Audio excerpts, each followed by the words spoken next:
వధూవరుల తల్లిదండ్రులకు మనవి. వివాహ వయస్సు స్త్రీకి 18-25, పురుషునికైతే 23-27. ఇక 27 దాటి 30, 35, 40 ఇన్ని సంవత్సరాలు వచ్చినా సరే వివాహం చేయని యువతీ యువకుల తల్లిదండ్రులకు మనవి. అమ్మా, అయ్యా,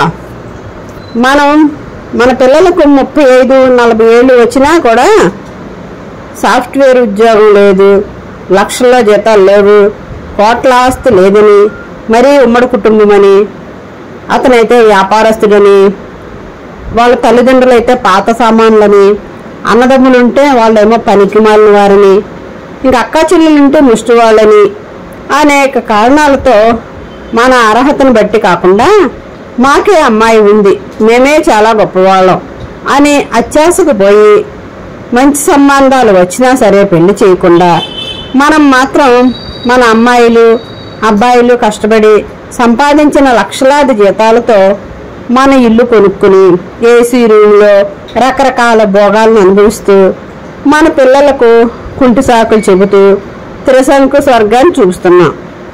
చాలామంది తల్లిదండ్రులు మంచి సంబంధమైనా సరే జాతకాలు బాగాలేదని లేదా ఏదో వంకతో సంబంధాలు తామే చెడగొడుతున్నారు.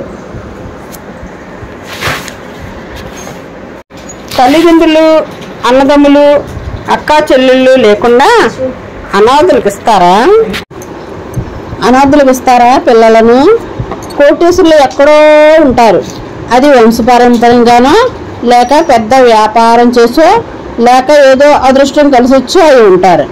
మిగిలిన వారు పెళ్లికి అనర్హులేనా? ఎవరు ఉండకూడదంటే ఎలా? చాలామంది అమ్మాయిలు అబ్బాయిలు ఇలా ఘోషిస్తున్నారు. మీకు పెళ్లి చేసేసి పంపిస్తే మేము ఎలా బ్రతికేది అని మా అమ్మ నాన్నలే మాకు వచ్చే సంబంధాలు మంచి మంచి సంబంధాలు కూడా చెడగొడుతున్నారు అని అమ్మాయిలు. అబ్బాయిలు అయితే గోరున ఏడ్చి చెప్పిన సన్నివేశాలు చాలా చూస్తున్నాం. పెళ్లి చేయడం మన బాధ్యత. దేవుడు మనకు కాళ్ళు చేతులు ఇచ్చాడు కదా, మనం కష్టపడి జీవిస్తేనే మనకు గౌరవం అని ఆఖరి టైంలో మన కూతురు అల్లుడు కొడుకు కోడలు వస్తే చూస్తారులే అని అనుకుని గర్వంగా జీవించేలా ప్రణాళిక చేసుకోవాలి. కానీ గుర్తుంచుకోండి, పిల్లల పెళ్ళిళ్ళకు నవగ్రహాలు అడ్డుపడడం లేదు, తల్లిదండ్రులుగా మనమే అడ్డుపడుతున్నాం. కోటేశ్వరులని అనుకుంటున్నారు. వాళ్లకు అంటే అబ్బాయి తరపున కానీ అమ్మాయి తరపున కానీ ఎన్ని బ్యాంకుల్లో అప్పులు ఉన్నాయో, బంగారం మీద ఎంత అప్పు ఉందో, చిట్ ఫండ్ కంపెనీల్లో ఎన్ని చిట్స్ ఉన్నాయో, ఇల్లు కారు ఆయుధాలు ఎన్ని ఉన్నాయో ఆ వివరాలు తెలుసుకోండి. అప్పుడు క్లారిటీ వస్తుంది అబ్బాయిల సంపద మీద. కోట్లాది రూపాయల దొంగ వ్యాపారులు, లంచగొండ్లు, నేరస్తులు, దొంగల వద్ద ఉంటాయి కోట్లు. వాళ్ళకు మీ అమ్మాయి అబ్బాయిని ఇస్తారా? 35-40 సంవత్సరాలు వచ్చినా కోటేశ్వరుడు కోటేశ్వరాలు రాలేదని పెళ్లి చేయకుండా ఉంటే వాళ్లకు పిల్లలు ఎప్పుడు పుడతారు? ఎప్పుడు సంసారం చేస్తారు? 35-40 దాటాక సరదాలు తీరుతాయా? ఇప్పటికే చాలామంది అబ్బాయిలు ఇలాంటి తల్లిదండ్రుల వల్ల వర్ణాంతర వివాహాలు చేసుకుంటున్నారు. వర్ణ సంకరానికి కారణం మీరే, ఆ పుణ్యం కూడా మీదే. అబ్బాయిలు కూడా వాళ్ళ అత్యాశ కోరికలు వదిలి తమ అందానికి అర్హతకు తగిన అమ్మాయిని పెళ్లి చేసుకోవాలి. పెళ్లి అయిన తర్వాత అబ్బాయి అమ్మాయి తల్లిదండ్రులు ముఖ్యంగా వాళ్ళ కోరిక మేరకు నడుచుకోవాలి.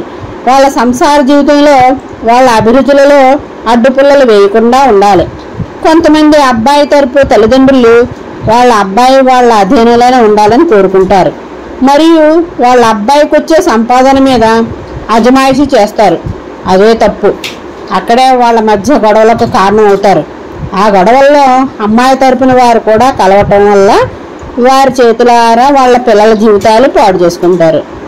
భర్త భార్య చనిపోయిన అబ్బాయిలు విడాకులు తీసుకున్న అబ్బాయిలకు కూడా పెళ్లి కాని అబ్బాయిలు కంటే ఎక్కువ కోరికలు కోరుతున్నారు. ఇదొక దౌర్భాగ్యం. ఎప్పటికైనా మనం కళ్ళు తెరిచి మంచివాడు, గుణవంతుడు, కష్టపడేవాడు, సాంప్రదాయ కుటుంబంలోని అబ్బాయికి మీ అమ్మాయినిచ్చి పెళ్లి చేసి వాళ్ళ సంతోషాన్ని చూసి ధన్యత పొందుదాం. అలాగే గుణవంతురాలు, సాంప్రదాయ కుటుంబంలోని అమ్మాయికి మీ అబ్బాయినిచ్చి పెళ్లి చేసి వాళ్ళ సంతోషాన్ని చూసి ధన్యత పొందుదాం.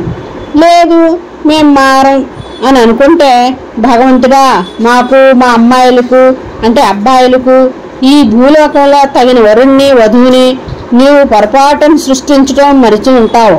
మరుజన్మలోనైనా మా కోరికలు తగిన వరుడిని వధువుని సృష్టించు అని ప్రార్థిద్దాం. ఇది ఎవరిని ఉద్దేశించింది కాదు, మంచి తల్లిదండ్రులకు మాత్రమే. సర్వే జనా సుఖినో భవంతు.